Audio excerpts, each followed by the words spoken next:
सभी साथियों को नमस्कार। स्वागत है आपका आपके अपने चैनल स्टडी शॉर्ट में। दोस्तों, बात कर रहे थे मैथ के रीट के सिलेबस के हिसाब से चल रहे थे हम। एक टॉपिक हम कवर कर चुके हैं घातांक का। अगर आपने नहीं देखा तो प्लेलिस्ट में जाकर के देखिए, आपको मिल जाएगा। आज हम बात करने वाले हैं बीजीय व्यंजक पे। तो बात करते हैं बीजीय व्यंजक। क्या होता है बीजीय व्यंजक? व्यंजक जो होते हैं दोस्तों, दो चीज़ों से मिलकर के बने होते हैं।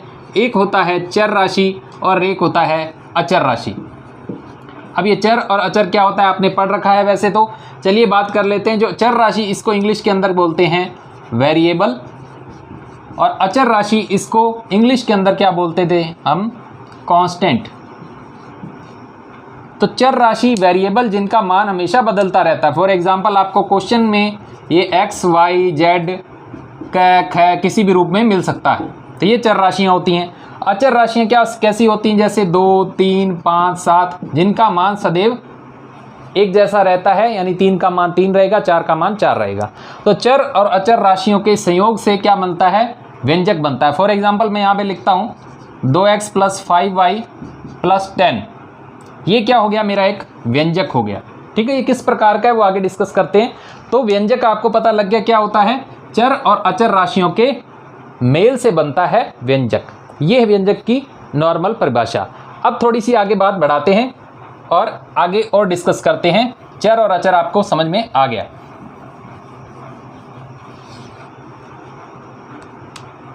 अब मैं एक एग्जांपल ले लेता हूं, 5x² + 2y + 7। तो ये मैंने क्या ले लिया? कि व्यंजक ले लिया, या इसको मैं बहुपद भी बोल सकता हूँ। क्यों बोल सकता हूँ? चलिए ये बात कर लेते हैं। अब इसमें क्या है? ये 3 क्या है? पद हैं। इनको मैं क्या कहूँगा? पद। तो ये आपको टर्मिनोलॉजी पता होनी चाहिए।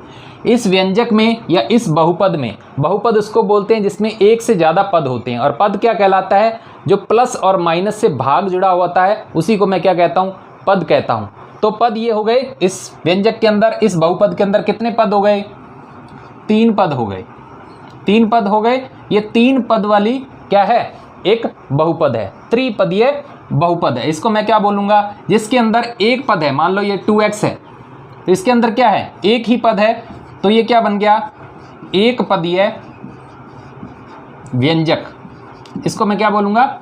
एक पदीय व्यंजक बोल दो, या एक पदीय बहुपद भी बोल सकता हूँ मैं इसको। क्या बोल सकता हूँ? बहुपद। एक पदीय बहुपद या एक पदीय व्यंजक। अब इसके अंदर अगर मैं इस प्रकार से जोड़ देता हूँ 2x + y, तो ये क्या बन गया? द्विपदीय व्यंजक। द्विपदीय व्यंजक, इसको मैं बोलूँगा द्विपदीय व्यंजक। क्योंकि इसके अंदर कितने पद हैं? एक ये वाला पद है, एक ये वाला पद है, तो 2 पद हो गए। इसी प्रकार से अगर मैं इसमें z और जोड़ देता हूँ 2x + y + z, तो ये क्या बन जाएगा? त्रिपदीय व्यंजक। इसको मैं क्या बोलूँगा? त्रिपदीय व्यंजक। तो ये बात हो गई। तो हमने पद की बात कर ली। पद किसे कहते हैं? जो इंडिविजुअल पार्ट होते हैं प्लस माइनस से जुड़े, उनको क्या बोलते हैं? पद बोलते हैं। चर हमने डिस्कस कर लिया, अचर राशियाँ जो डिस्कस कर ली। इसके बाद एक पदीय व्यंजक, द्विपदीय व्यंजक और त्रिपदीय व्यंजक हमने डिस्कस कर लिया। अब और बात करते हैं। अब इसमें एक रोल और आता है, वो आता है घात का। तो घात क्या होती है उस पर भी हम चर्चा कर लेते हैं। बिल्कुल शून्य से लेकर के चले हैं टॉपिक। आपको अगर पहले बिल्कुल भूल चुका है तब भी आपको सारा समझ में आ जाएगा। सारे क्वेश्चन भी हम यहाँ पे डिस्कस करने वाले हैं। तो चलिए थ्योरेटिकल पार्ट थोड़ा और देख लेते हैं कि घात का रोल है यहाँ पे। घात क्या होगी इस पूरे व्यंजक में, इस पूरे बहुपद में? इसको मैं क्या बोल दूंगा? बहुपद। इस बहुपद में घात कितनी है? तो मैक्सिमम घात जो होती है वही बहुपद की घात कहलाएगी। मैक्सिमम घात कितनी है? 2 है। तो घात यहाँ पे कितनी आ गई? 2।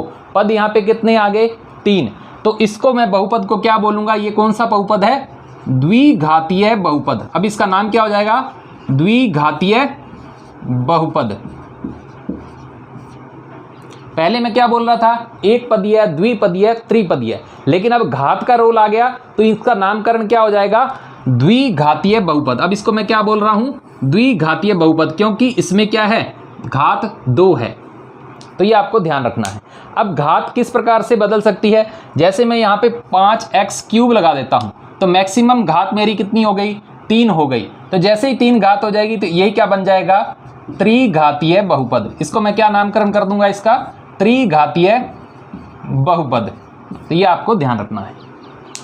एक बात आपको और ध्यान रखनी है कि बहुपद की जो घात होती है, बहुपद की जो घात होती है, और घात क्या होनी चाहिए, पूर्ण संख्या होनी चाहिए।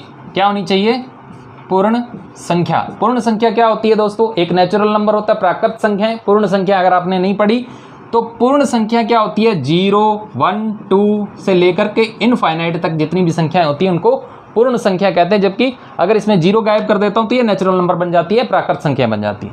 तो मेरी घात क्या होनी चाहिए, पूर्ण संख्या होनी चाहिए। अब क्वेश्चन छोटे छोटे कैसे पूछे जाते हैं, चलिए उस पर थोड़ा डिस्कस कर लेते हैं।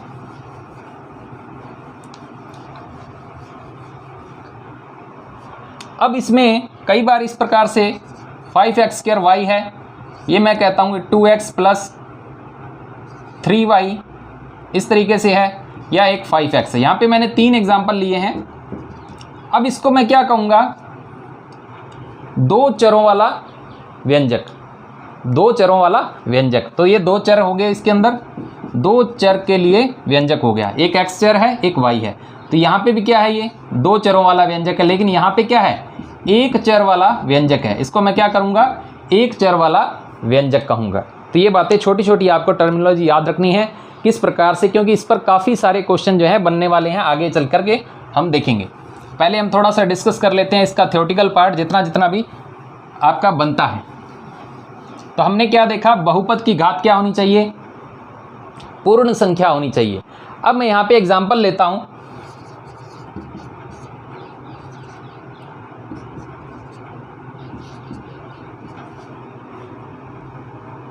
+y + 10, 5x की पावर 1/3 + y + 10, क्या यह बहुपद है, क्या यह बहुपद है या व्यंजक है? तो आंसर हो जाएगा नहीं। बहुपद क्यों नहीं है, क्योंकि ये बहुपद की श्रेणी के अंदर इसलिए नहीं आता क्योंकि इसके चर की जो घात है क्या है, 1/3 है, भिन्न रूप के अंदर है। क्या है, भिन्न रूप में है, यानी चर पे ही देखना है आपको दोस्तों। ये जो गुणांक होते हैं इनको क्या बोलते हैं, गुणांक। तो गुणांक को नहीं देखना है, चर को देखना है। अगर चर की घात क्या नहीं है, पूर्ण नहीं है, पूर्ण संख्या नहीं है, तो वो बहुपद की श्रेणी के अंदर नहीं आता। एक और एग्जांपल लेता हूँ, √2 x² y + 5z³ + 10, ये मैं ले लेता हूँ। क्या ये एक बहुपद है? बिल्कुल ये एक बहुपद है। आप इसको नहीं देखेंगे √2 को, आपको क्या देखना है, ये वाली राशियां देखनी है, चर राशियां देखनी है। चर राशियां हमारी की घात क्या है, पूर्ण रूप से सही है, तो ये क्या होगा, एक बहुपद होगा। तो निम्नलिखित में से बहुपद है, इस प्रकार के क्वेश्चन फ्रेम करके आपको दिए जा सकते हैं। तो बहुपद की पहचान क्या है, चर राशियां अचर राशियां होनी चाहिए, प्लस उनकी घात क्या होनी चाहिए, पूर्ण संख्या होनी चाहिए। बस इतनी सी बात आपको ध्यान रखनी है। थोड़ा सा और आगे बढ़ते हैं। अब एक टर्म आएगी यहाँ पे सजातीय। सजातीय, अब सजातीय क्या होते हैं, सजातीय, सजातीय बहुपद होने की शर्त क्या है, सजातीय व्यंजकों की क्या शर्त है? 2 ही शर्तें हैं। एक तो क्या होने चाहिए, समान प्रकार के चर होने चाहिए, समान चर राशियां होनी चाहिए। दूसरी बात, चरों की समान घातें भी होनी चाहिए, समान घातें भी होनी चाहिए।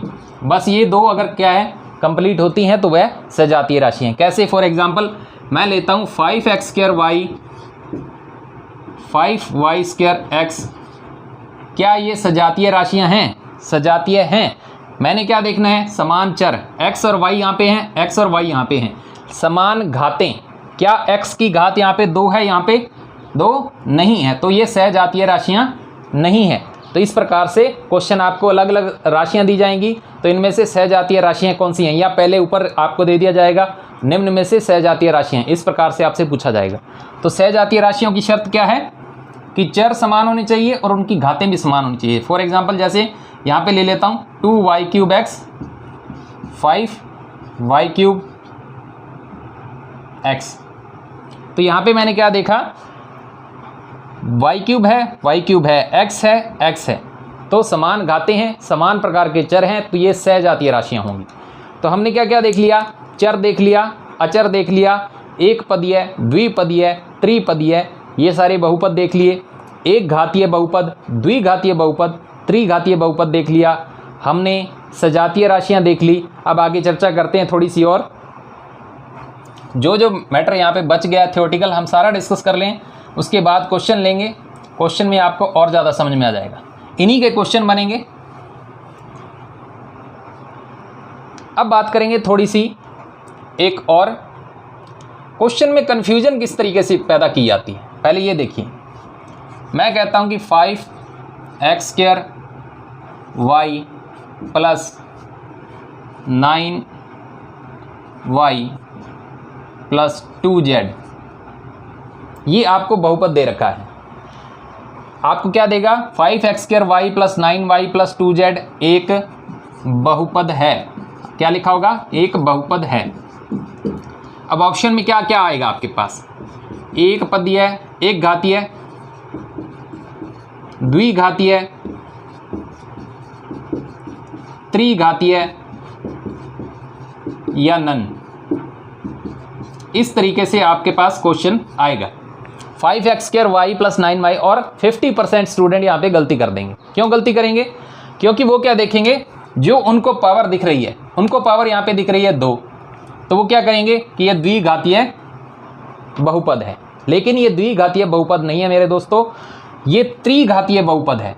क्यों, क्योंकि जो गुणा के अंदर चर पड़े होते हैं, यहाँ पे चर कितने हैं, x और y, दो चर राशियां हैं, x² y, तो यहाँ पे x की पावर 2 है लेकिन y की पावर भी 1 है। तो चर राशियां जितनी भी गुणा के अंदर पड़ी होती हैं, उन सब की पावर काउंट होती है, उन सब की पावर क्या होती है, प्लस बन करके ही उसको माना जाता है। तो यहाँ पे 2 पावर इसकी, 1 पावर इसकी, तो ये त्रिघातीय बहुपद है। ये आपको ध्यान रखना है, दिखने में ये द्विघातीय बहुपद है लेकिन असल में क्या है, ये त्रिघातीय बहुपद है, ये आपको ध्यान रखना है।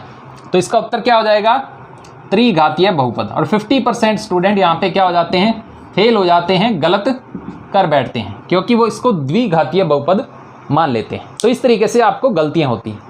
अब आगे बढ़ेंगे, कुछ क्वेश्चन और लेते हैं। एक क्वेश्चन जैसे यहां लिखता हूं मैं, उसको आपको देखना है कि क्या होगा। मैं यहां पे लिख रहा हूं 2x² प्लस 5y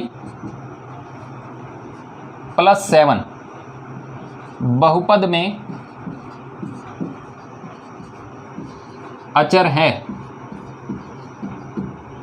ये क्वेश्चन मैंने लिख दिया, बहुपद में अचर हैं। अब आपको पता लगाना है कि अचर कौन कौन सी। अब इसमें ऑप्शन क्या होगा, ऑप्शन इस प्रकार से दिए होंगे, 2, 5, 7, 7, 5 और 7 और डी नन। अब हमने क्या सीखा है, चर और अचर के बारे में तो सीख लिया, लेकिन इसमें एक कन्फ्यूजन पैदा करूंगा मैं, वहीं पे स्टूडेंट क्या करेंगे, गलती करेंगे। अब 2x² प्लस 5y प्लस 7 बहुपद में अचर है। अब देखो, आपने अचर राशि पूछी है, यहाँ पे अचर के आगे पीछे कुछ नहीं लगा, तो आपसे क्या पूछा गया है, अचर है। अचर का मतलब कांस्टेंट है, तो कांस्टेंट मुझे क्या पता है कि 2 है, 5 है, यहाँ पे 7 है, तो मेरा ऑप्शन क्या हो जाएगा, ए हो जाएगा। लेकिन अगर ये कह देता यहाँ पे अचर बहुपद है, यहाँ पे एक शब्द और आ जाता, अचर बहुपद है, तो आपका आंसर ये नहीं होता, क्योंकि अचर बहुपद यहाँ पे केवल क्या है, 7 है, तो आपका ऑप्शन हो जाता डी। तो इस तरीके से आपसे गलती होती है, एक शब्द के बीच में फर्क हो जाता है तो आपका आंसर पलट जाता है पूरा पूरा।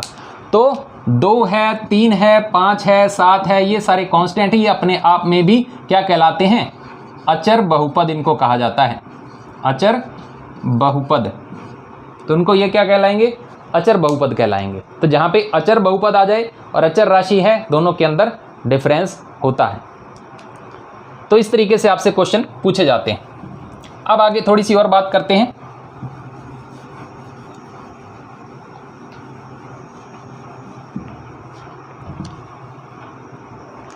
जोड़ की बात की गई है आपके टॉपिक के अंदर, जोड़। अब जोड़ किन राशियों का होता है, जोड़ क्या होता है, हमेशा जोड़ के लिए और घटाव के लिए, दोनों एक साथ बात कर लेते हैं क्योंकि एक ही जैसी चीज़ है।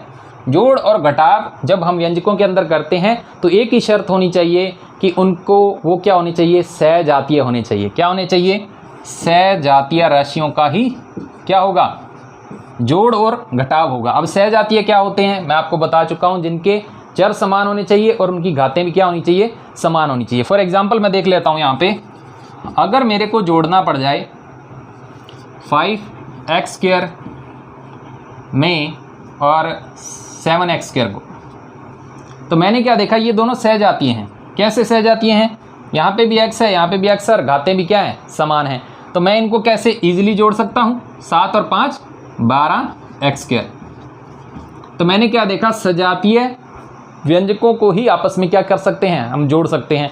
इसी प्रकार से 15 कर दूँ, इधर माइनस लगा दूँ, तो अभी भी क्या है, ये सहजातीय हैं।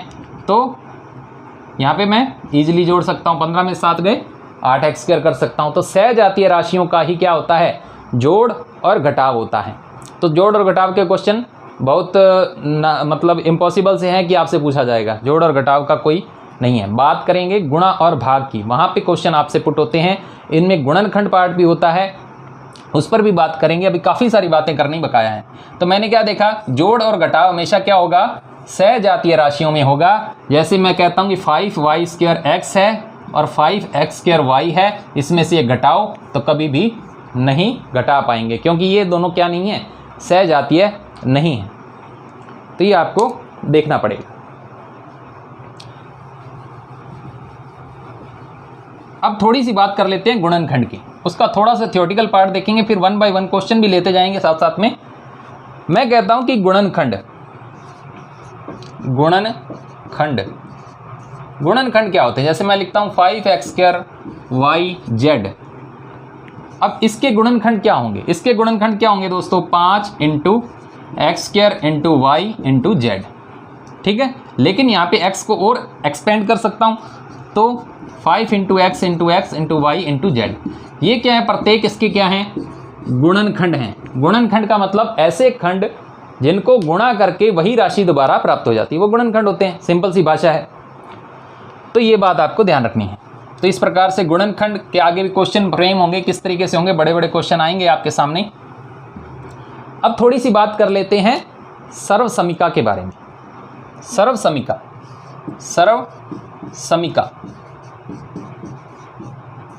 और एक होता है समीकरण, इन दोनों की बात करेंगे। आपके दोनों ही है वैसे तो सिलेबस के अंदर। सर्वसमीका इस चैप्टर का भाग है। तो सर्वसमीका क्या होती है, सर्वसमीका एक ऐसा बहुपद होता है, एक ऐसा व्यंजक होता है, या मैं कहूँ ऐसी समीकरण होती है जो सभी राशियों के लिए, दिए गए सभी मानों के लिए अपने आप को संतुष्ट करती है। कैसे, फॉर एग्जाम्पल सर्वसमीका हमने देखा होगा, आइडेंटिटीज जिसको हम इंग्लिश के अंदर बोलते हैं, a + b का होल स्क्वायर बराबर a² + 2ab + b²। इस प्रकार के सूत्र आपने पढ़े होंगे बचपन में। तो ये सारी क्या कहलाती थी, सर्वसमीका कहलाती थी। इसी प्रकार के और भी सूत्र हैं, जैसे मैं यहाँ पे कहता हूँ a² - b² है, तो क्या होता था a + b a - b। ठीक है, इस तरीके से। तो a और b का कोई भी यहाँ पे मान रखो दुनिया का, ये हमेशा ही लेफ्ट हैंड साइड बराबर राइट हैंड साइड आएगा ही आएगा। तो इसको क्या कहते हैं, सर्वसमीका अपने प्रत्येक मान के लिए क्या होती है, हमेशा संतुष्ट होती है। जबकि समीकरण जो है, समीकरण क्या होती है, यहाँ पे मैं लिखता हूँ x² - 2x = 0। अब ये x के किसी एक मान के लिए ही क्या होगी, ये संतुष्ट होगी, एक या दो मानों के लिए, बाकी पे क्या हो जाएगा 0। ऐसा तो है नहीं मैं x की जगह 10 रख दूंगा तब भी क्या हो जाएगा, इक्वल 0 हो जाएगा। यहाँ पे मैं 100 कर देता हूँ, 2 × 10 20 हो जाएगा। इसका उत्तर तो आ गया 80। लेकिन ऐसा यहाँ नहीं होता, सर्वसमीका प्रत्येक मान के लिए संतुष्ट होती है, जबकि समीकरण में किसी पर्टिकुलर चर के किसी एक या दो मानों के लिए ही वो क्या हो सकती है, संतुष्ट हो सकती है। तो हमने देखा सर्वसमीका और समीकरण के अंदर अंतर। तो इस प्रकार से अब एक बात और रह गई, उस पर थोड़ा डिस्कस कर लेते हैं, फिर आएंगे क्वेश्चनों पे कि क्वेश्चन कैसे आएंगे आपके। बने रहिए हमारे साथ, आपको इन्हीं चीज़ों पे क्वेश्चन फ्रेम होंगे और आप घूम जाएंगे, आपको पता नहीं लगेगा कि आंसर क्या आना चाहिए। एक होता है शून्यांक। शून्यांक जिसको आप बोलते हो जीरो ऑफ पॉलिनॉमियल, ठीक है, शून्यांक, बहुपद का शून्यांक, इसको बोलते हैं बहुपद का शून्यांक। ऐसी राशि, एस चर का ऐसा मान जहां पर क्या हो जाता है, मान लो वो चर का संतुष्ट हो जाता है, ठीक है। जैसे अभी मैंने एग्जांपल लिया था एक्स स्क्वायर माइनस 2x, अगर मैं x बराबर क्या रख देता हूँ यहाँ पे 2 रख देता हूँ, तो x बराबर अगर 2 पुट करता हूँ यहाँ पे तो क्या होता है देखते हैं, 2 का स्क्वायर माइनस 2 इंटू 2, 4 माइनस 4 बराबर 0 आ गया।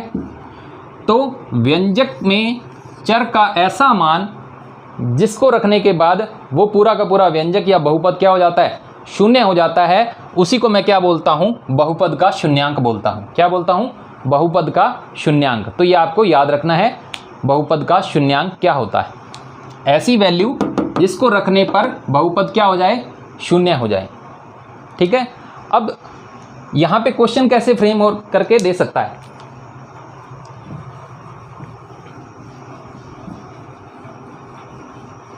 एक क्वेश्चन लिखता हूं यहां पे, रेखीय बहुपद में शून्यांक की संख्या होती है, संख्या होती 1, B 2, C 0 या D नन।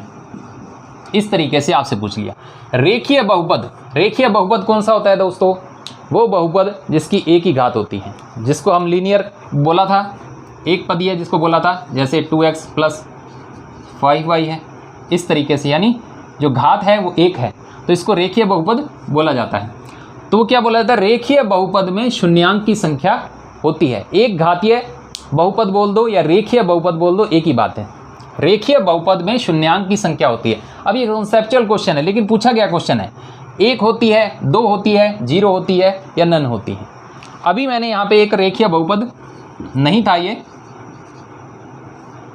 अलग था ये, लेकिन अगर मैं रेखीय बहुपद की बात करूं तो रेखीय बहुपद के लिए एक आपको ये चीज़ याद रखनी है कि रेखीय बहुपद में हमेशा शून्यांक की संख्या कितनी होती है, एक ही होती है, यानी उसका शून्यांक सिर्फ एक ही वैल्यू ऐसी होगी जिस पर वो हमेशा क्या होगा, संतुष्ट होगा, यानी 0 होगा। कैसे, एक एग्जाम्पल ले लेते हैं। मैं लिखता हूं 5x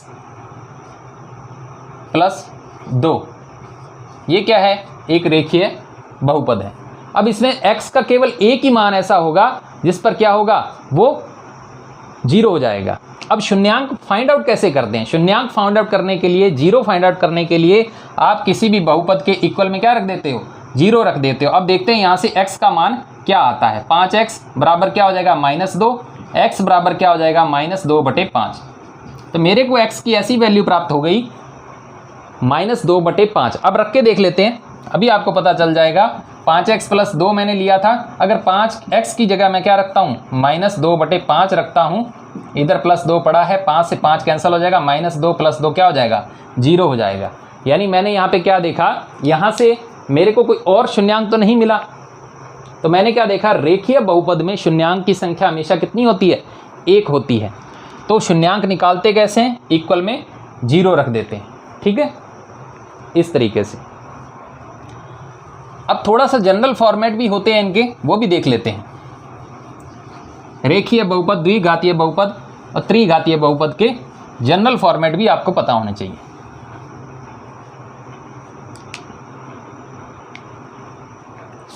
तो थोड़ा सा उस पर चर्चा कर लेते हैं।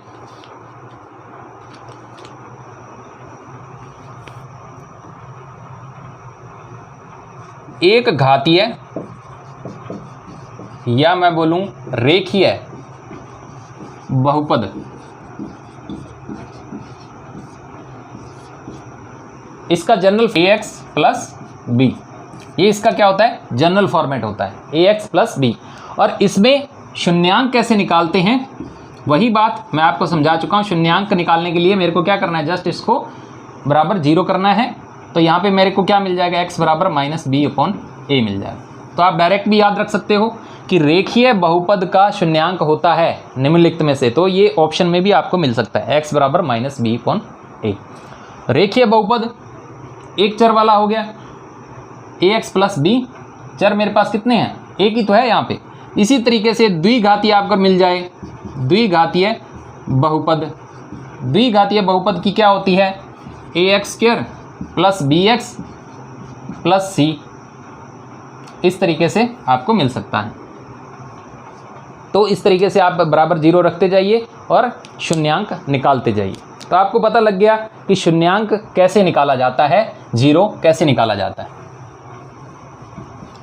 अब बात करेंगे गुणनफल और भागफल के बारे में, थोड़ी सी वहाँ पे चर्चा कर लेते हैं, फिर क्वेश्चन लेंगे 1 बाय 1 साथ साथ में लेते चलेंगे। गुणनफल कैसे होता है, अगर मेरे को एक व्यंजक दे रखा है 5x² प्लस 3y और 7 के साथ मेरे को मान लो इसका प्रोडक्ट करना है, गुणा करना है, तो मैं डायरेक्ट क्या करूँगा, इसका प्रत्येक पद के साथ गुणा कर दूंगा। 7 का क्या करूँगा, 7 × 5 क्या हो जाएगा 35x² प्लस 7 का इसके साथ करूँगा तो 21y, तो ये मेरा क्या हो गया, गुणा हो गया। इस तरीके से कर सकते हैं। अब ये तो मैंने क्या किया है, एक अचर राशि के साथ गुणा किया है, लेकिन यहाँ पे दोनों साइड में इसी प्रकार की राशियाँ आ जाए। जैसे फॉर एग्जांपल मैं लेता हूँ 2x प्लस y का मैं करता हूँ पहले 5x के साथ, ये गुणा करना है मेरे को। तो किस प्रकार से होगा, अगेन वही बात हो जाएगी, 5 का 2 से होगा तो 10 हो जाएगा, x का जब x से गुणा होगा तो x × x। तो हमने घातांक में क्या सीखा था, दोनों की पावर जब एक होती है, आधार समान होते हैं तो घातें जुड़ जाती हैं, तो क्या हो जाएगा x² हो जाएगा। तो मैं यहाँ पे क्या लिखूंगा, x × x x² हो जाएगा, तो 10x² हो गया प्लस 5xy, तो ये इसका गुणा हो गया। अब इसको और भी आगे पे सरल करके लिख सकते हैं, इसमें कॉमन क्या है, 5 आ रहा है और x आ रहा है, 5x जैसे कॉमन लेंगे तो वही का वही आ जाएगा, 2x प्लस y, दोबारा वही आ जाएगा, ठीक है। तो ये गुणा हो गया। अब डबल वाले आ जाएं तो भी थोड़ा सा आइडिया दे देता हूँ, ताकि आपको क्वेश्चन के अंदर प्रॉब्लम ना आए। जब आपके सामने क्वेश्चन में रखूँगा 5x प्लस y ये ले लेते हैं हम। अब इनका गुणा कैसे करेंगे, आपको क्या करना है, एक पद उठाना है, प्रत्येक पद के साथ गुणा करना है। कैसे, 2x 5x प्लस y, इस तरीके से। उसके बाद किसका साइन है, प्लस का है। अब इसका, फिर इसका मैंने पूरे पद के साथ गुणा कर लिया, अब इसका पूरे पद के साथ कर दूंगा, y 5x प्लस y, इस तरीके से आपको करना है। इसको डिस्ट्रीब्यूशन लॉ बोलते हैं, वितरण नियम के साथ गुणा करना बोलते हैं। अब कैसे करेंगे, ये कितना हो जाएगा, 10x² प्लस 2xy प्लस यहाँ पे कितना हो गया 5xy प्लस y², इस तरीके से। अब सजातीय जो हैं वो जुड़ जाएंगे, 2xy 5xy जुड़ जाएगा, 10x² प्लस ये कितना हो जाएगा 7xy प्लस y², ये मेरा क्या हो गया, गुणा हो गया। इस तरीके से आपको गुणा करना है। भाग भी आपको एक आइडिया दे देता हूँ किस प्रकार से आपको भाग करना है।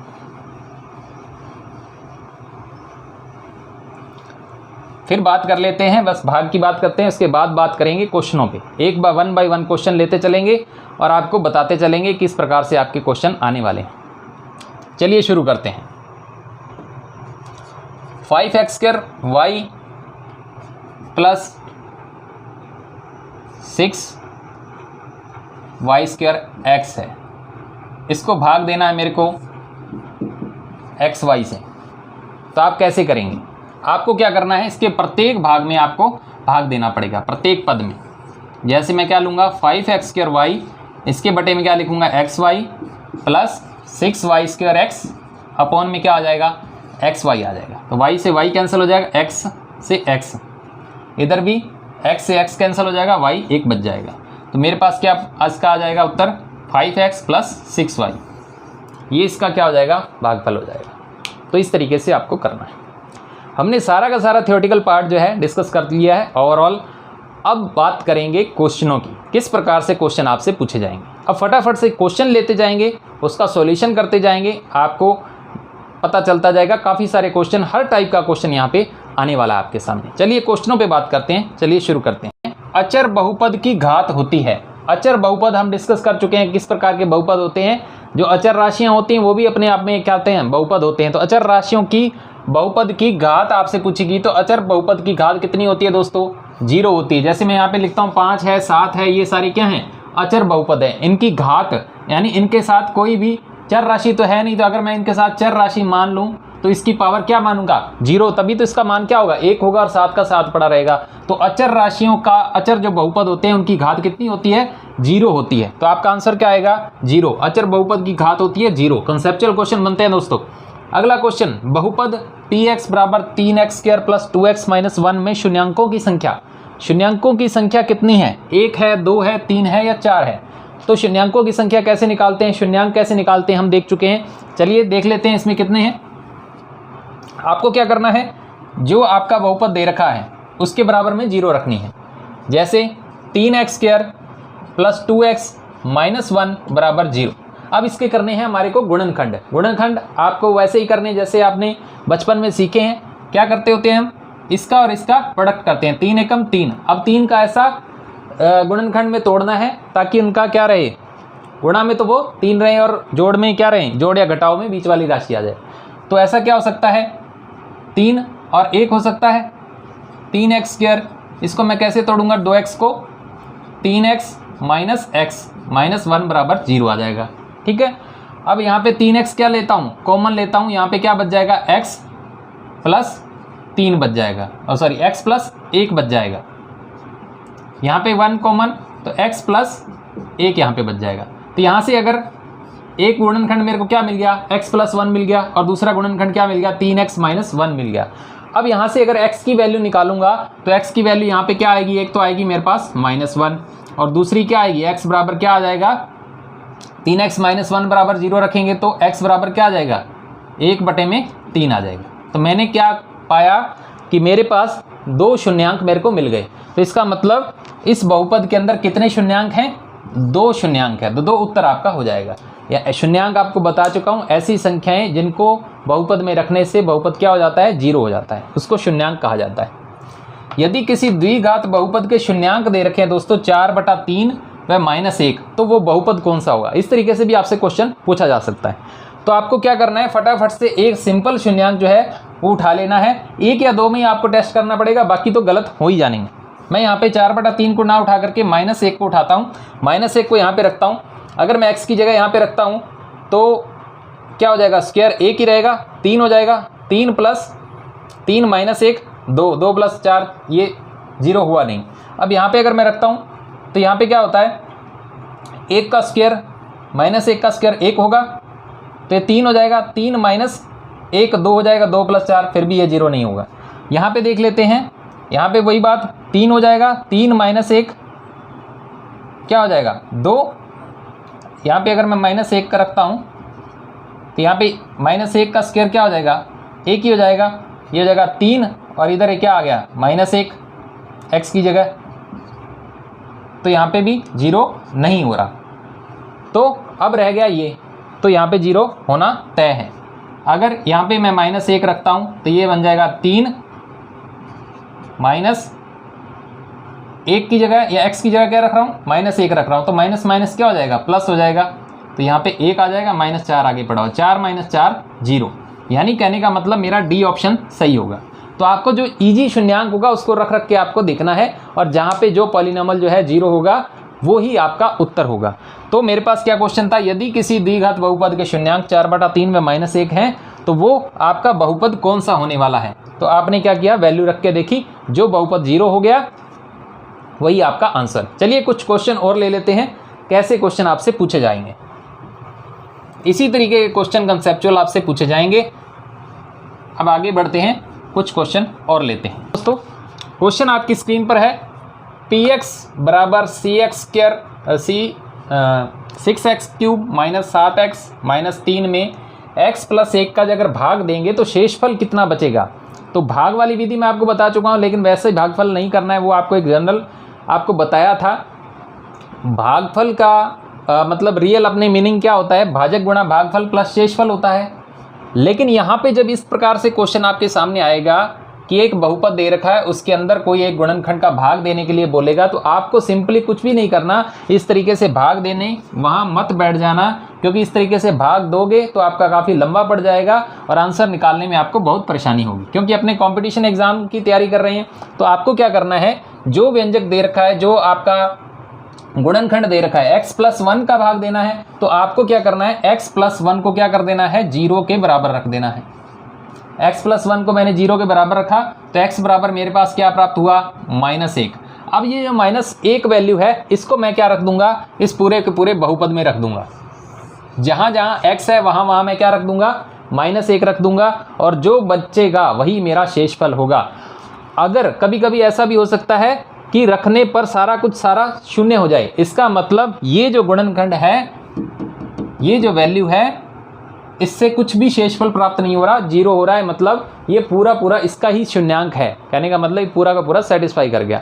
अब देखते हैं यहाँ पे शेषफल क्या बचता है। तो x बराबर -1, मैंने क्या किया, x+1 बराबर क्या कर दिया, 0 कर दिया, x की वैल्यू ले ली यहाँ से -1। और इस -1 को यहाँ पे अगर मैं पुट करता हूँ, तो -1 यहाँ पे अगर पुट करता हूँ तो क्यूब है, तो माइनस का माइनस रहने वाला है, तो मेरे पास क्या मिलने वाला है, -6। यहाँ से माइनस माइनस प्लस हो जाएगा, तो +7, और यहाँ पे -3, -6 -3, तो कितना हो गया, -9 और +7, तो मेरे पास कितना आ गया, -2। तो मेरा उत्तर कितना हो जाएगा दोस्तों, -2।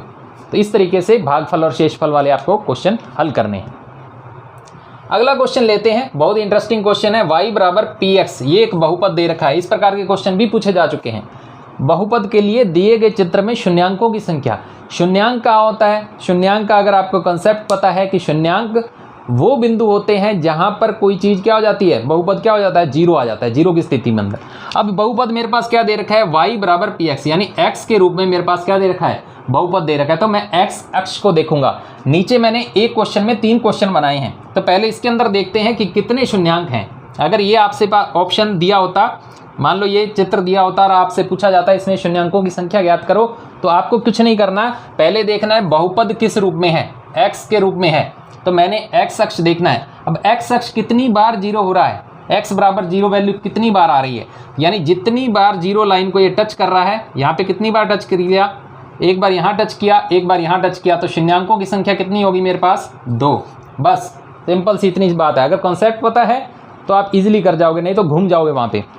यहाँ पे देखते हैं x अक्ष को कितनी बार ये रेखा टच कर रही है, दूसरी सिर्फ एक बार, तो शून्यांकों की संख्या कितनी हो गई, 1 हो गई। यहाँ पे देखते हैं 1 बार, 2 बार और 3 बार, तो यहाँ पे कितनी शून्यांकों की संख्या हो गई, 3। तो इस तरीके से क्वेश्चन भी आपसे पूछे जाएंगे। तो हमने क्या देख लिया, भागफल शेष वाले क्वेश्चन देख लिए, पहले थ्योरेटिकल वाले देख लिए, बहुपद वाले क्वेश्चन शून्यांकों की संख्या इस तरीके से देखेंगे। अब थोड़े से क्वेश्चन और लेते हैं, काफ़ी सारे वैरायटी के क्वेश्चन हम यहाँ पे करने वाले हैं, ताकि आपको पूरा का पूरा टॉपिक ईजी से क्लियर हो जाए। चलिए दोस्तों, ये वाला क्वेश्चन देख लेते हैं। यदि अल्फा व बीटा बहुपद px 4x² - 5x + 1 के शून्यांक हैं, तो बताइए alpha square beta plus alpha beta square का क्या मान होगा। तो शून्यांक का कॉन्सेप्ट हम पढ़ चुके हैं। तो शून्यांक क्या होता है, किसी बहुपद के अंदर वो संख्या होती है, यानी कोई पर्टिकुलर नंबर रखने पर हमारे को पूरा का पूरा बहुपद क्या हो जाना चाहिए, शून्य हो जाए, तो वो उसका शून्यांक कहलाता है। अब उसने दे रखा है कि इस बहुपद का शून्यांक अल्फा और बीटा है, तो इसका मतलब ये है कि अल्फा और बीटा अगर इसमें बहुपद में रखता हूँ तो ये शून्य हो जाना चाहिए या शून्य के इक्वल होना चाहिए। तो आपसे alpha square beta plus alpha beta square का मान पूछा है, मान आपके ऑप्शन में दे रखे हैं। तो चलिए हम कॉन्सेप्ट के हिसाब से चलते हैं। ये बहुपद ले लेता हूँ मैं, 4x² - 5x + 1, ये शुड बी इक्वल टू क्या होना चाहिए, 0। कब, जब मैं इसमें शून्यांक रखूँगा। शून्यांक इसने बता रखे हैं अल्फा और बीटा, तो मैं अल्फा पकड़ के चलता हूँ सबसे पहले। तो अल्फा रखूँगा तो इधर क्या आ जाएगा, 4α² - 5α + 1, यही तो आएगा। और ये क्या होने चाहिए, 0, क्योंकि ये शून्यांक रखने के बाद इसका वैल्यू कितनी होनी चाहिए, 0, इसलिए मैंने बराबर 0 रखा है। तो अब इसके गुणनखंड करने पड़ेंगे। तो चलिए देखते हैं क्या गुणनखंड बनेंगे इसके। 4α², तो इसके टुकड़े बन जाएंगे -4α - α + 1, ये गुणनखंड करने आपने सीखे होंगे बचपन में। क्या होता है 4 एकम 4 और ये बीच वाला जो आता है उसकी जोड़ के बराबर आना चाहिए या माइनस के बराबर आना चाहिए। तो 4 और 1 इसकी क्या हो गई, गुणनखंड हो गई। 4 अल्फ़ा मैंने क्या ले लिया, कॉमन ले लिया। यहाँ से क्या बच गया, अल्फ़ा माइनस 1, यहाँ पे कॉमन 1, अल्फ़ा माइनस 1 बराबर 0 चल ही रहा है। अब यहाँ से मेरे को 2 गुणनखंड मिल गए। एक तो क्या मिल गया 4 अल्फ़ा माइनस 1 और एक मिल गया अल्फ़ा माइनस 1 बराबर 0। अब इनको अलग अलग 0 के बराबर रखेंगे जब, तो अल्फ़ा के 2 मान प्राप्त होंगे। अल्फ़ा का एक मान यहाँ पे क्या प्राप्त होगा, 1/4 प्राप्त होगा और यहाँ से अल्फ़ा की वैल्यू क्या प्राप्त होगी, 1 प्राप्त होगी। तो मेरे को अल्फ़ा के 2 मान प्राप्त हो गए। तो अब क्या कहते हैं कि अगर बीटा भी क्या है, इसका शून्यांक है, तो कोई फर्क नहीं पड़ता। अगर यहाँ पे बीटा होता तो सेम प्रोसीजर चलता, अल्फ़ा की जगह बीटा होता तो 1/4 और 1 ही वैल्यू आती। अब मेरे को ये पता लग गया कि अल्फ़ा और बीटा की वैल्यू कितनी है, या तो 1/4 है या 1 है। तो अभी देखते हैं कौन सी फिट होती है। अगर मैं मान के चलता हूँ अल्फ़ा 1 है और बीटा भी 1 है, दोनों की एक वैल्यू लेकर के चलता हूँ अगर मैं, तो इसके अंदर रखते हैं। अब अपने पास दे क्या रखा है, किसकी वैल्यू फाइंड आउट करनी है, alpha square beta plus alpha beta square. पहले इसको थोड़ा सा मैं सरल कर लेता हूँ, अल्फ़ा बीटा स्क्वायर। तो अल्फ़ा बीटा अगर मैं कॉमन लेता हूँ इसमें से, तो यहाँ क्या बच जाता है, अल्फ़ा और इधर बच जाएगा बीटा। मेरे को इसकी वैल्यू फाइंड आउट करनी है। अगर मैं अल्फ़ा और बीटा दोनों की वैल्यू क्या रख दूँ, 1 रख देता हूँ, तो चलिए देखते हैं क्या होता है। 1 × 1 1 हो जाएगा और 1 + 1 2 हो जाएगा। मेरे पास टोटल वैल्यू कितनी बनी, 2 मेरे ऑप्शन के अंदर नहीं है। इसका मतलब दोनों की वैल्यू सेम तो नहीं रखी गई। इसका मतलब एक वैल्यू तो क्या रखी गई है, 1 रखी गई है और दूसरी वैल्यू कितनी रखी गई है, 1/4 रखी गई है। तो इसी प्रकार से हमने रखना है। तो चलिए देखते हैं। एक वैल्यू यहाँ पे मैं 1 रख देता हूँ, किसी की भी 1 रख दो, दूसरी रखता हूँ 1/4, तो 1 + 1/4 हो जाएगा। तो यहाँ पे कितना आ गया, 1/4 इंटू में 4 एकम 4 1 5, 5/4 हो गया। इसका प्रोडक्ट करूँगा तो 5 मेरे को 16 मिलता है। तो आपका उत्तर क्या हो जाएगा, 5/16। तो इस तरीके से आपको हल करना है। तो मेरा क्वेश्चन क्या था, ये बहुपद दे रखा था, अल्फ़ा बीटा इसके शून्यांक दे रखे थे और इसका मान मैंने निकालना था। तो पहले मैंने इसके गुणनखंड किए, क्योंकि शून्यांक का जो रूल है उस रूल के हिसाब से मैंने अल्फ़ा बीटा की वैल्यू निकाली और फिर इसके अंदर रखा तो मेरे को मान मिल गया। तो इस तरीके के क्वेश्चन भी आएंगे आपके। चलिए और देखते हैं, कुछ टाइप के क्वेश्चन और देखते हैं, सॉल्व करते हैं। इस तरीके का क्वेश्चन भी आपको देखने को मिल सकता है। क्या दे रखा है कि x + 2 अगर बहुपद 4x⁴ + 2x³ - 3x² + 8x + 5a का एक गुणनखंड है, तो a की वैल्यू क्या होगी। तो ये भी पूछा हुआ क्वेश्चन है। इसको कैसे करते हैं, अगर ये इस बहुपद का क्या है, गुणनखंड है, तो इसकी वैल्यू क्या करनी चाहिए, इसको सेटिस्फाई करनी चाहिए, यानी 0 करनी चाहिए। वही शून्यांक वाली बात हो गई। अब हमको क्या करेंगे, इसका यहाँ पे x + 2 क्या है, अगर इसका गुणनखंड है तो इसका मतलब क्या है, इसका शून्यांक है, शून्यांक की भांति व्यवहार करेगा। तो इसके बराबर में क्या रखूंगा, 0, x + 2 = 0 और यहाँ से x की वैल्यू मैं निकाल लूँगा। x बराबर क्या करूँगा, -2 जो वैल्यू है वो इस बहुपद के अंदर रखूँगा और इस बहुपद को क्या करना चाहिए, 0 करना चाहिए या 0 के इक्वल मैं रखूँगा, तो मेरे को a की वैल्यू प्राप्त हो जाएगी। तो मैंने क्या ले लिया यहाँ पे, x बराबर -2 कैसे निकाला, 0 के इक्वल मैंने रख दिया, तो तभी गुणनखंड होगा। अब मैं यहाँ पे रखता हूँ 4x⁴ + 2x³ - 3x² + 8x + 5a = 0, क्योंकि इसको 0 करना चाहिए। तो x की वैल्यू यहाँ पे रखिए -2, x की वैल्यू कितनी रखनी है, मेरे को -2 रखनी है। तो 2 दूनी 4 दूनी 8 दूनी 16 और पॉजिटिव पावर है यानी सम संख्या में है तो माइनस का प्लस होने वाला है। तो 16 चौके 64। तो मैं डायरेक्ट हल करके यहाँ पे लिख रहा हूँ। यहाँ पे -2 रखूँगा तो 2 दूनी 4 दूनी 8, लेकिन क्यूब है तो माइनस लेकर के आएगा और 8 दूनी 16, तो -16 हो जाएगा। यहाँ पे देखते क्या होता है, यहाँ पे स्क्वायर है तो 2 दूनी 4 प्लस का हो जाएगा, लेकिन 4 × 3 क्या हो जाएगा, 12। इसी तरीके से यहाँ पे मैं रखूँगा -2 तो 8 दूनी 16 माइनस का पड़ेगा + 5a = 0। चलिए जोड़ घटाव कर लेते हैं। 16 और 16 32, 32 और 10 42 और 2 44, 44 और में 64 गया तो कितना बच गया, 20। तो 5a बराबर क्या हो गया, मेरे पास 20 आया, लेकिन 20 उधर चला जाएगा जब तो माइनस का हो जाएगा, तो -20 आ गया। a की वैल्यू मेरे पास क्या मिल गई, -20/5 -4। तो मेरा उत्तर कितना आ जाएगा, डी ऑप्शन -4। तो इस तरीके से आपको ये क्वेश्चन हल करना है। और बढ़ेंगे और क्वेश्चन लेते हैं, बहुत वैरायटी के क्वेश्चन अभी पड़े हैं, सारे यहाँ पे डिस्कस करने। दोस्तों लास्ट टाइप रह गया हमारा सर्व समीका पर आधारित क्वेश्चन। सर्व समीका आपको बता चुका हूँ, ऐसे बहुपद जिनका मान क्या होता है, हमेशा सबके लिए, सब मानों के लिए सत्य होता है, जैसे a+b² वाली वो सारी सर्व समीकाएं हैं। तो उन पर आधारित क्वेश्चन कैसे आते हैं, देखिए क्वेश्चन दे रखा है 0.85 × 0.85, इस तरीके से क्वेश्चन आपको फ्रेम करके दे रखा है, आपका इसका मान याद करना है। तो अगर मेरे को सर्व समीकाएं आती हैं तो मेरे को यहाँ पे क्या दिख रहा है, a, यहाँ पे भी a दिख रहा है, एक जैसी वैल्यू, इसको मैं b मान लेता हूँ, इसको b मान लेता हूँ, तो यहाँ पे a और b की फॉर्म में है। तो मेरे पास a × a क्या हो रहा है, a² - b² हो रहा है, और बटे में क्या हो रहा है, a - b हो रहा है।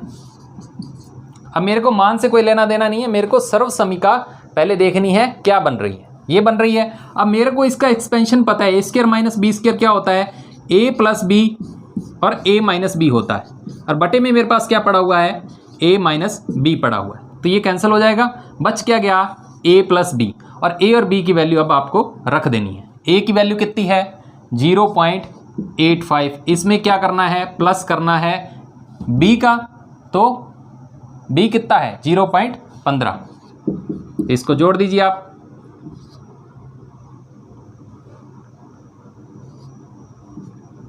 तो ये बन गया आपका, तो 2 0 छोड़ करके पॉइंट, तो आंसर क्या आ जाएगा मेरा, 1 आ जाएगा।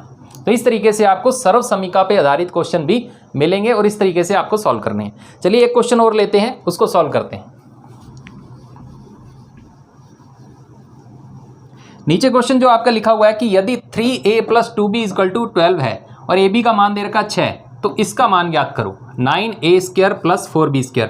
तो दोस्तों जिसका मान आपसे पूछा जाए उसी को पकड़ना है, उस पर ही देखना ही कौन सी सर्व समीका आपकी लगेगी। तो मेरे पास क्या दे रखी है, 9a² + 4b², तो यहाँ पे लिख लो इसको, 9a² + 4b²। अब इसको मैं कैसे फ्रेम कर सकता हूँ, यहाँ पे मैं इसको फ्रेम करूँगा, देखिए इसको मैं क्या लिख सकता हूँ, 3a² + 2b²। अब इसको अगर मैं a मानूँ, इसको b मानूँ, तो मेरे पास क्या बनता है, a² + b², ये हो गया। अब आपको अगर याद आ रहा होगा तो a² + b² किस सर्व समीका में आता है, वो फॉर्मूला लिख लेते हैं, आपको सारा क्लियर हो जाएगा। a + b² क्या होता है, a² + b² + 2ab, या 2ab + b², एक ही बात है, दोनों प्लस के अंदर है, आगे पीछे हो सकते हैं। अब मेरे पास ये वाला पोर्शन है इस फॉर्म के अंदर, अब मैं यहाँ से इसकी वैल्यू निकालनी है मेरे को, तो इसके लिए पहले फॉर्मूला बनाऊंगा सर्व समीका में, फिर उसमें मान रख देंगे तो इजी पड़ेगा। तो a + b² को, इसका अगर मेरे को मान ज्ञात करना है तो मैं क्या करूँगा, a² + b² को एक साइड रखूँगा और बाकी को ट्रांसफ़र कर दूंगा, a + b² - 2ab होगा। आप डायरेक्ट भी याद रख सकते हैं इसको, a + b² - 2ab। अब मेरे को मान रखने हैं, तो a² + b² की जगह मेरे पास क्या है, 3a² + 2b²। तो इधर वाला पार्ट तो मेरे को छेड़ना नहीं, वैल्यू किससे निकलने वाली है, इससे निकलने वाली है। अब इसको लेकर के मैं चलूँगा, तो ऊपर का इरेज कर देते हैं, यहाँ पे सॉल्व करते हैं। अब मैंने क्या देखा, a + b², a की जगह मेरे पास क्या है, 3a है, इसका आपको क्या करना है, 3a + a की जगह ये आ गया, b की जगह क्या आ गया, 2b, इसका होल स्क्वायर, ठीक है, 3a + 2b² माइनस 2ab, तो 2a क्या है मेरे पास, 3a है, और b क्या है, 2b है, ये आ गया। अब देखते हैं क्वेश्चन के अंदर आपको क्या दे रखा है। क्वेश्चन के अंदर देखो आपको ये वाली वैल्यू दे रखी है, 3a + 2b बराबर कितना है, 12 है, तो मैं इसकी जगह क्या रख दूंगा, 12 रख दूंगा, 12 का स्क्वायर हो जाएगा मेरे पास -2। अब मेरे पास और वैल्यू किसकी दे रखी है, ए बी की, यहाँ पे एक और बी का गुणा हो रहा है, बिल्कुल हो रहा है, तो यहाँ पे 3 × 2 क्या हो जाएगा, 6, इंटू में ए बी बचा, और ए बी की वैल्यू मेरे पास दे रखी है 6, तो आपका क्या बन गया, यहाँ पे 12 का स्क्वायर कितना होता है, 144 - 6 × 6 = 36 और 2 × 72, तो 144 में से अगर मैं 72 निकालूंगा तो मेरे पास आंसर क्या आएगा, 72 आएगा। ठीक है, इस तरीके से 72 आपका आंसर आ जाएगा। तो मैंने क्या देखा, जो वैल्यू आपको देखनी है उसी की सर्वसमीका बनानी है और उसकी फॉर्म चेंज करके उसमें जो आपकी वैल्यू है उसको फिट करेंगे तो आपका आंसर आ जाएगा। तो उम्मीद करता हूँ ये आपको समझ में आया होगा। एक दो क्वेश्चन और देखते हैं सर्वसमीका पर आधारित किस प्रकार से आपसे पूछे जाते हैं। तो सर्वसमीका पर आधारित लास्ट क्वेश्चन हम देखेंगे, बाकी सारे टाइप हम कवर कर चुके हैं। दिया हुआ है कि x minus 1/x equal to 3 दे रखा है, तो x cube minus 1/x cube का मान ज्ञात कीजिए। तो हमारे को जिसका मान ज्ञात करना होता है उसी की फॉर्म बनानी होती है। तो चलिए देखते हैं x cube minus 1/x cube. तो इसका क्या किस फॉर्म के अंदर लिख सकते हैं हम, तो देखते हैं पहले। क्यूब की फॉर्म के अंदर दे रखा है तो x का क्यूब लिख सकता हूँ इसको, माइनस 1/x का क्यूब लिख सकता हूँ। ये मेरे पास फॉर्म कौन सी बन गई, a cube minus b cube के रूप में। और a cube minus b cube का क्या फॉर्मूला होता है, a cube minus b cube बराबर क्या होता है, a माइनस b का whole cube plus 3ab a minus b। यही फॉर्मूला होता है आपका, a cube minus b cube is equal to क्या होता है, a माइनस b का whole cube plus 3ab a minus b। चलिए इसमें फिट करते हैं। अगर मेरे को a cube minus b cube दे रखा है ये वाला, तो अब इसमें a माइनस b, a क्या है मेरे पास x है और b कौन सा है 1/x है। तो इसकी जगह मैं मान रख देता हूँ x माइनस 1/x। अगर मैं x माइनस 1/x यहाँ पे रखता हूँ और इसकी वैल्यू मेरे पास दे रखी है कितनी, 3, तो 3 की क्यूब कर दूंगा यहाँ पे, डायरेक्ट मान रख रहा हूँ 3ab। ab की वैल्यू दे रखी है आपको, ab की वैल्यू कैसे दे रखी है, a का मान मेरे पास कितना है x है और b का मान कितना है 1/x है। इसी तरीके से 1/x minus 1/x a minus b है, सॉरी x माइनस 1/x है। तो a माइनस b की वैल्यू कितनी दे रखी है मेरे पास, 3 दे रखी है। तो मैं डायरेक्ट यहाँ पे 3 पुट कर दूंगा और x से x क्या हो जाएगी, कैंसिल हो जाएगी। तो इनटू में 3 बड़ा हुआ है। अब मेरे पास कितना आ गया, 3 तिया 9 तिया 27 आ गया और इधर से 3 तिया 9 आ गया। 27 और 9 कितना हो गया, 36 हो गया। इस तरीके से आपका उत्तर आएगा। तो मैंने क्या किया, इसको a cube minus b cube के फॉर्म के अंदर लिखा, इस फॉर्मूले के हिसाब से वैल्यू पुट की और मेरा आंसर आ गया।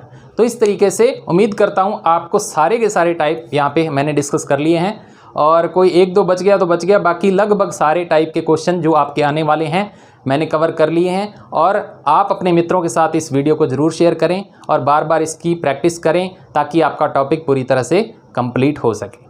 धन्यवाद दोस्तों।